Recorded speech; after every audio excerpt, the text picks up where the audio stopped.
Alright guys, welcome back to the channel. If this is your first time here, my name is James and this is Killing It Country. We are out here in the back 40 a little bit, and we've lost all of our snow pretty much at this point, and we had a good little bit of wind, and we've got a tree that's down here. I'm out here with Finley. Say hello, Finley. Hi. So what we're going to do today is track down all the things we need to take care of this tree and get it out of here. Chainsaw, maybe we'll get the mini excavator down here. So if that's what you're here for, stick around, let's do it.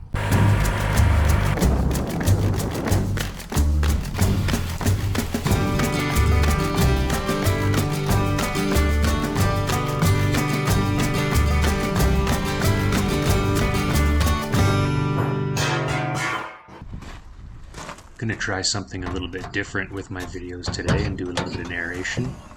So this is my 2021 Kubota KX040-4. I tend to leave it plugged into the trickle charger. I've got a 750 milliamp trickle charger that I like to use, but I need to obviously disconnect that before I can use the machine, so I'm just going to remove the extension cord that I use to keep that thing plugged in the wintertime. It's nice to keep the battery topped up so it starts when I need it.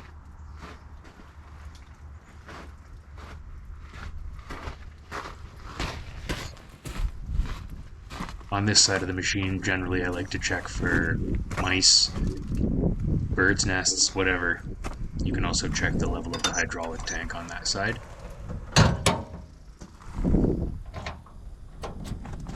Don't need to lock that, James. Leave it unlocked. Over here, I'm checking engine oil and coolant as well in that bottle.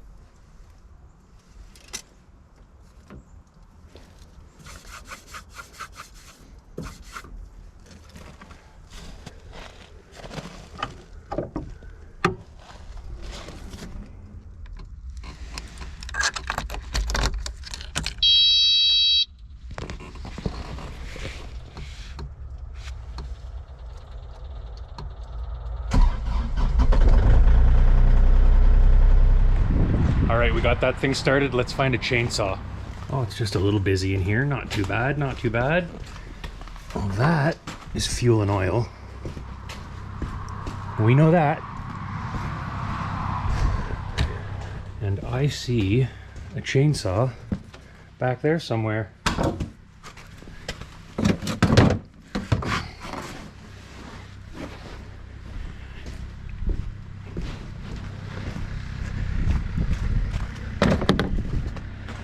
What else am I gonna need? Definitely gonna need some straps, some chains, something for pulling. Boy, it's not often I get to use this machine in January, but I may as well take advantage of it. I'm sure there's more trees out there that have come down, but this is the only one I've seen so far. I haven't actually walked the back 40 in a long time. So, let's go find some straps and chains.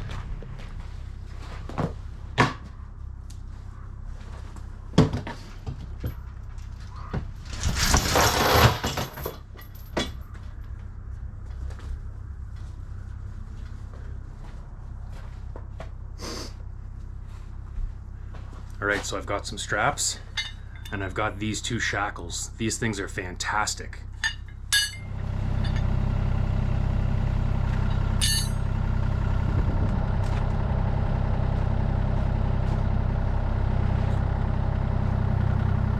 So anybody that has used a mini excavator for this kind of work knows that there are not a lot of places to store equipment on these machines. You end up putting stuff where? You got it, right in the bucket.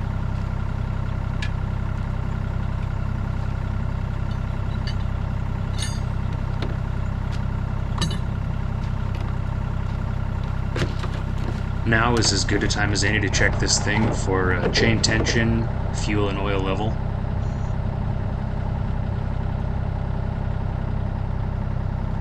I see a little bit in the fuel tank, but the oil definitely needs to be topped up.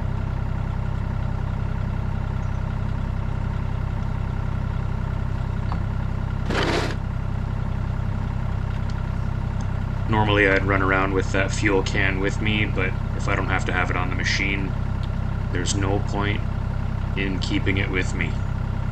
Once I get this thing filled up, that'll be enough fuel to get the job done today.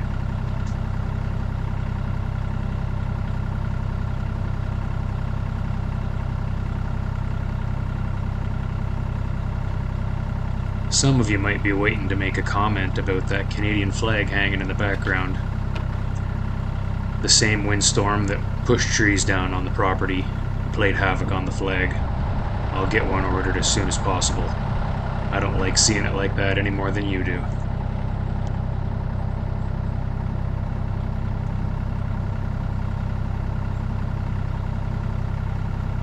Messing around with these oil and fuel caps on these Stihl chainsaws is not always a lot of fun.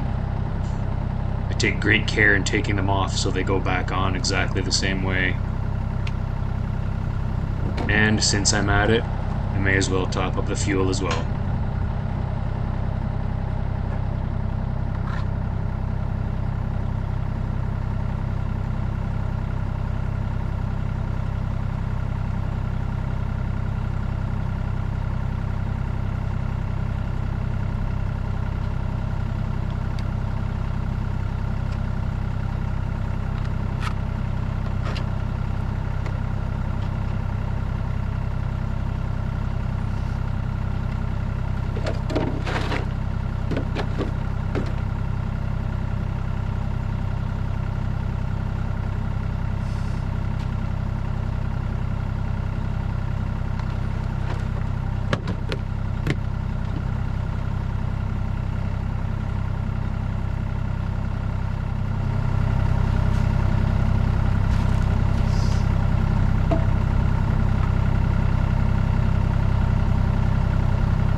I like these foam earplugs a lot better than any of the other style.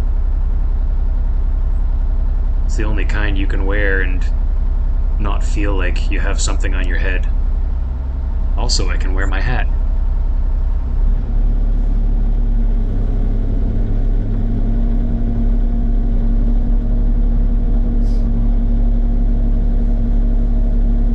Alright, so there's one small tree.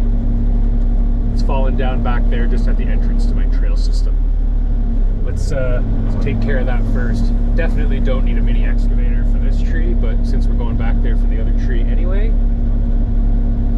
may as well kill two birds with one stone.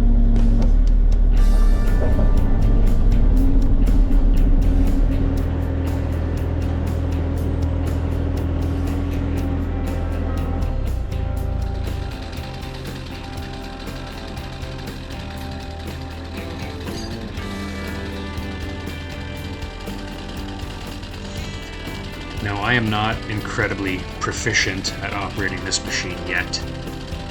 I'm usually pretty good at it by the end of the season, but then you put it away for winter, and when you come back in the spring, it's like starting over.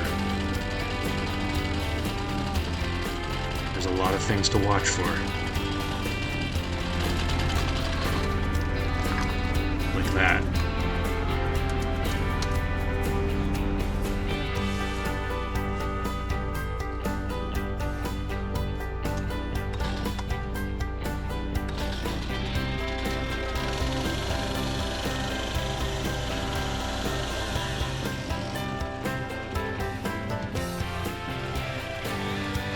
I know there's a lot of safety equipment I'm not wearing. You should wear it if you're going to run a chainsaw.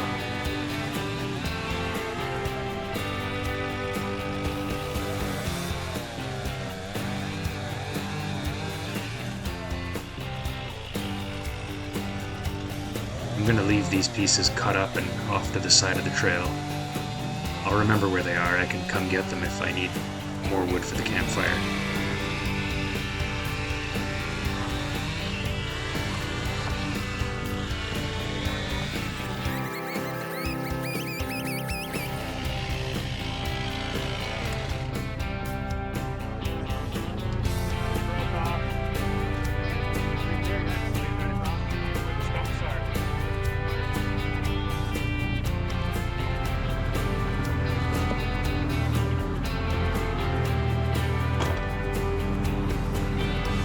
Let's get this stuff loaded back up in the bucket.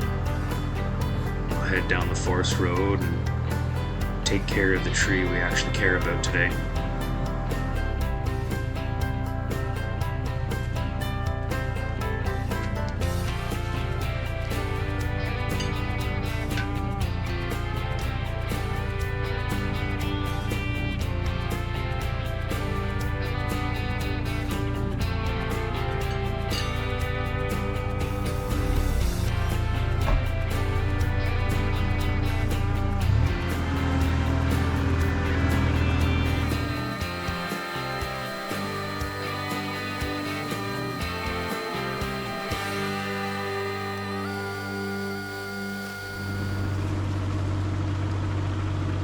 I really like this machine. If you're subscribed to the channel, you can expect to see a lot more content coming up in the next little while. There's some service that's due on it, and there's a whole pile of work for it on the property.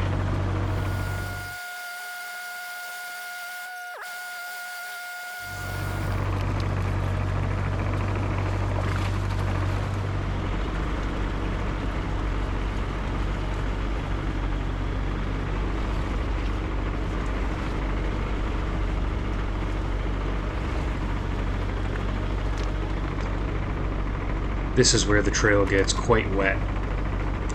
You can see the water off to the right hand side of the screen. I actually excavated from that area, brought the material up to the road just to give me a little bit of height. There's another view. Water's off to the left now. I've actually seen ducks swimming in there.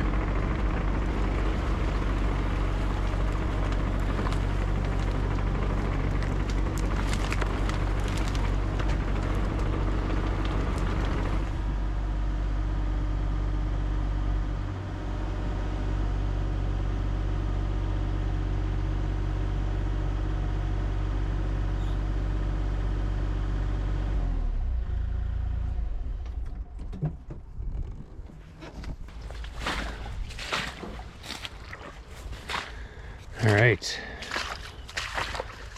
let's go see if we can find the bottom of this tree and find out if you can find the bottom, or just put a strap around here and pull. Well, I want to make sure it's cut off from the root ball before I get too carried away. I don't need all that extra weight coming with me if I don't need it. Well, it's really easy to get around in here, isn't it? That's just what I'm thinking. So you could pull it halfway out at least. The problem is, and it's not even a problem because I'm just doing this for the sake of something to do today, but if I'm pulling too hard with the machine, I'm just going to peel the only roots off the top of that ground that I have. Yeah. And if the grass are gone and I'm into that slop, we'll never see that machine again until August. I don't want to get it stuck, so cut as much crap off the bottom of this tree as we can before we do anything. Oh yeah, it came up with the root structure of about 10 different trees. One big ball. Let's go look. Pretty crazy, eh? How this happens. Right down in the swamp. So, really the tree I'm after at the moment is this guy right here. But after I get that one out, you know, there's a pretty good cedar right there. And tiny little birch on the top. Nice for Christmas decorations or whatever. The stuff falls down back here faster than I can cut it down. Especially after that windstorm. Look at that big root ball. It's taller than I am on the one side.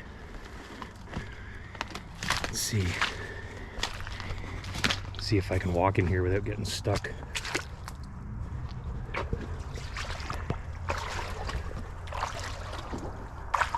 I'm standing up straight. I'm in probably, I don't know, 6 inches of water, and I'm just a touch under 6 feet. So that's pretty cool. And it's got a built-in window. All right, so we'll get the chainsaw out. We'll start cutting these trees off at the root ball and hopefully pulling them out of here one at a time without having to move the machine. Try to do as much as I can with the slew function and the excavator itself. I don't want to get stuck. Dad was just saying we have this deadish looking tree right here, and he said, where's the top of it?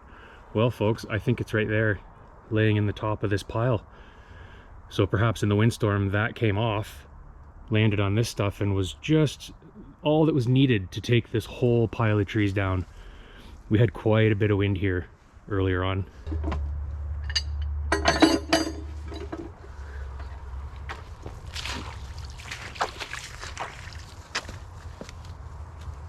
So the name of the game here, folks, is just going to be use the straps, go around the trunk of the tree somehow, back to the Mini X, and try to pull that tree without actually moving the tracks on the mini excavator.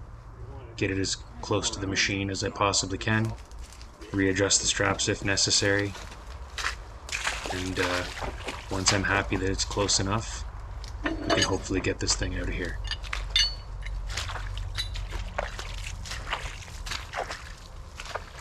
You just want to run it through here, right? Yeah.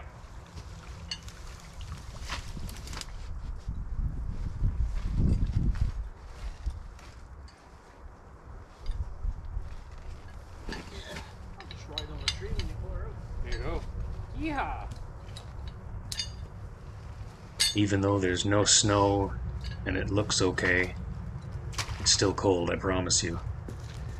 And working in here is wet.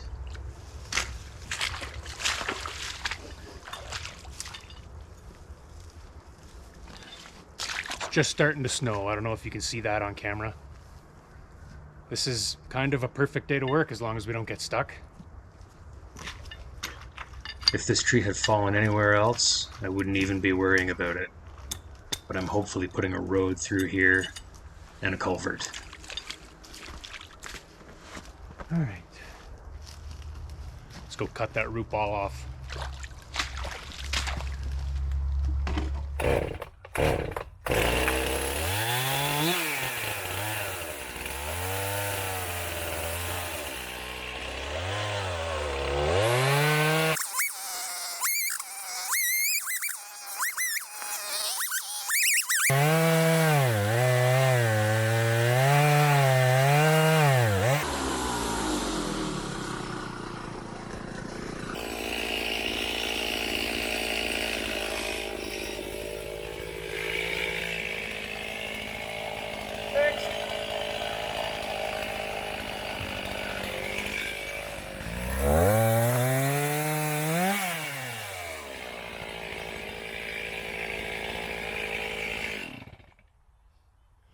Well, there's the root ball laying back down again, and there's all of the trees that came up with the root ball. A lot more than I thought. I'm not going to pick all of those out of there today, but I will probably run at least the one big one up.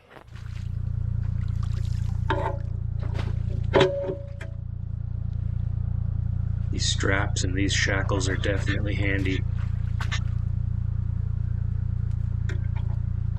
It's nice to keep them out of the dirt when you can.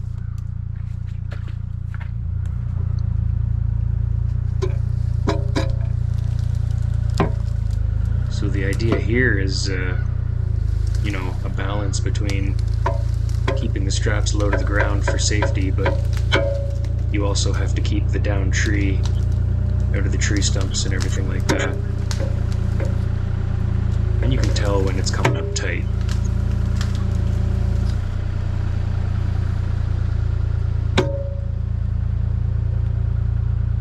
Time to readjust.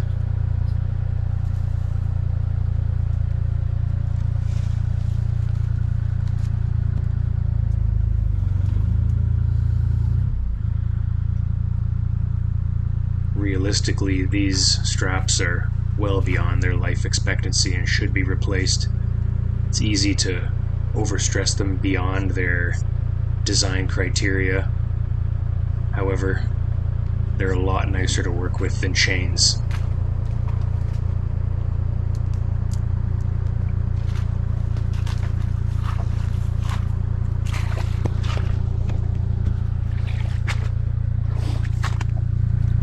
That orange shackle that I was bragging about being so good, it's stuck in there now. There we go.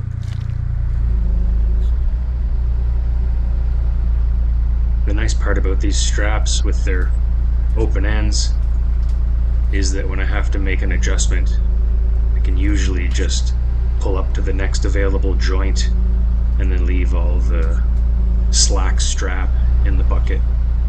Really saves a lot of time.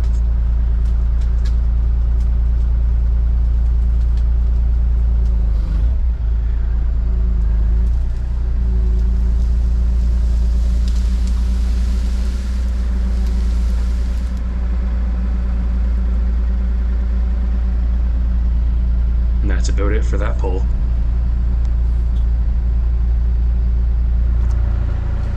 So it's obviously not the best way to drag a tree out of here because it's backwards. I should be dragging from the largest section of the tree because now all the branches are going to bend backwards and snap. Normally I wouldn't drag it like this, but I'm going to cut all the branches off anyway at the fire pit, so I don't really care. I'm just going to do what's easiest in this situation because the ground is wet and I don't want to get the machine stuck. So we'll reconnect this at the tip of the tree, bring the bucket in nice and close to the blade, back ourselves out of here.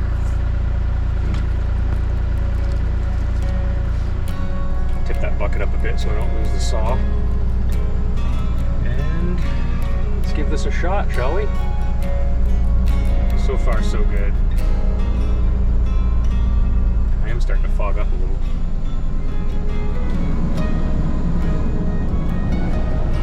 Come on. My next tractor is going to have a cab for sure.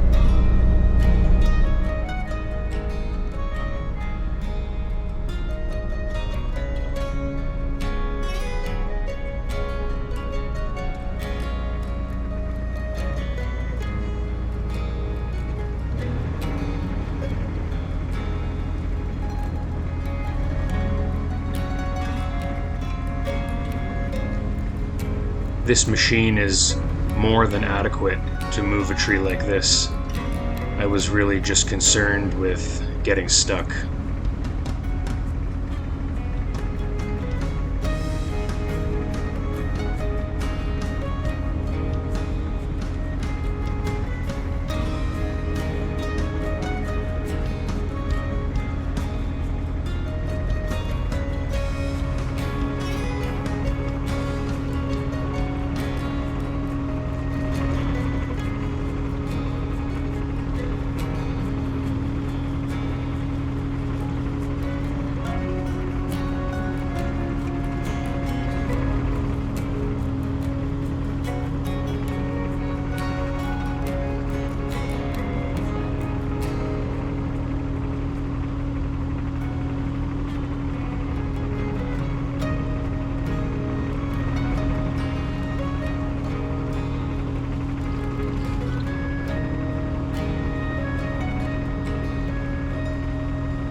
So we'll disconnect, pick up the tree with the machine, and just start buzzing off the branches and maybe just cut these up into like, I don't know, 8 or 10 foot lengths for now. And look at you, cameraman. You're hired. No. And then we'll run these up to the house. We'll eventually cut them up smaller for the campfire, but we don't need to get crazy right now.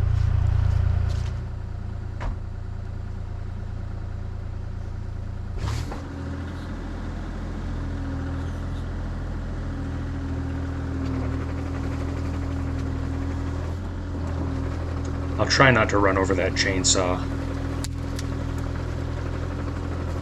Probably should have moved it off to the side a little further. Any maneuvering I do in here, I try to turn as little as possible.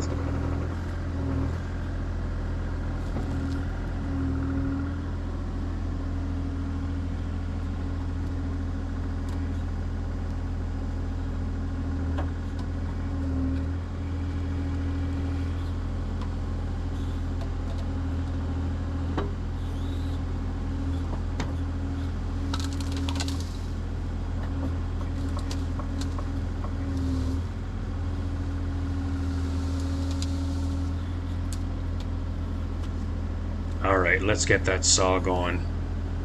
We'll speed things up and make short work of this.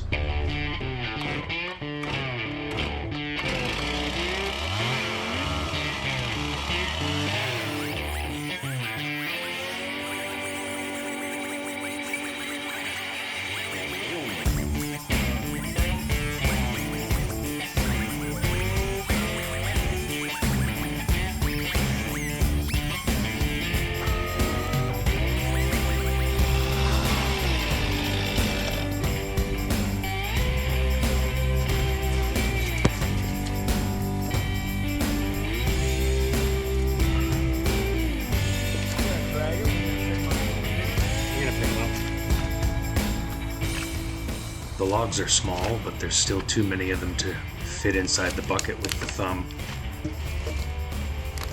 So yet again, another use for the straps.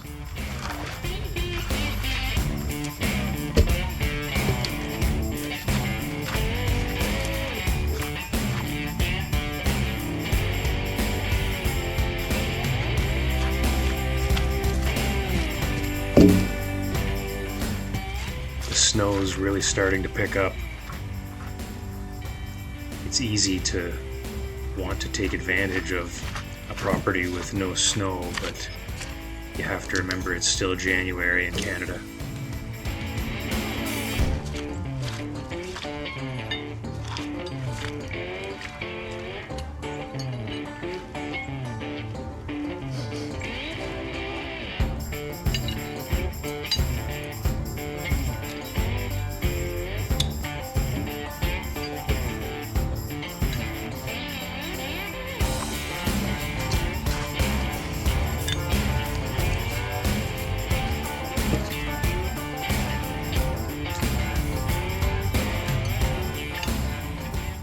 It's great when Dad comes outside to help.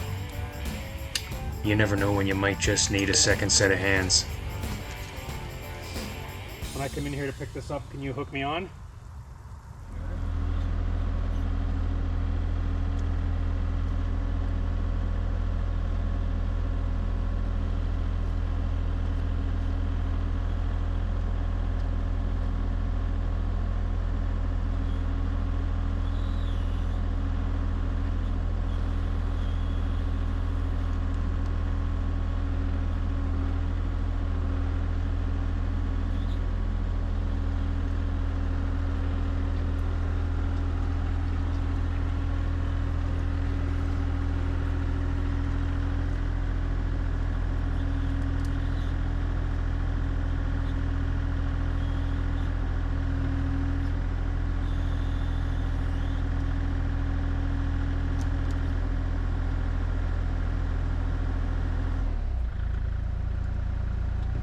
So that's as good a way as any to strap those logs on there. I like having the bundle kind of resting against the blade because you get a little bit of control with things moving around. So this weather's terrible, and I think that's going to be good enough for today. So we'll finish off by just moseying on up to the house, and we'll see you guys in the next one.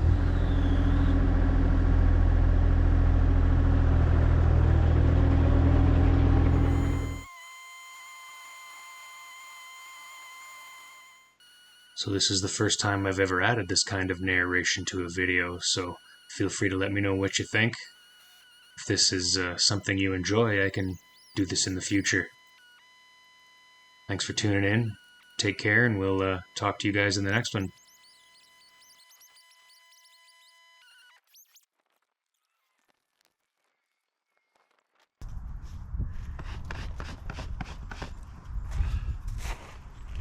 That's it.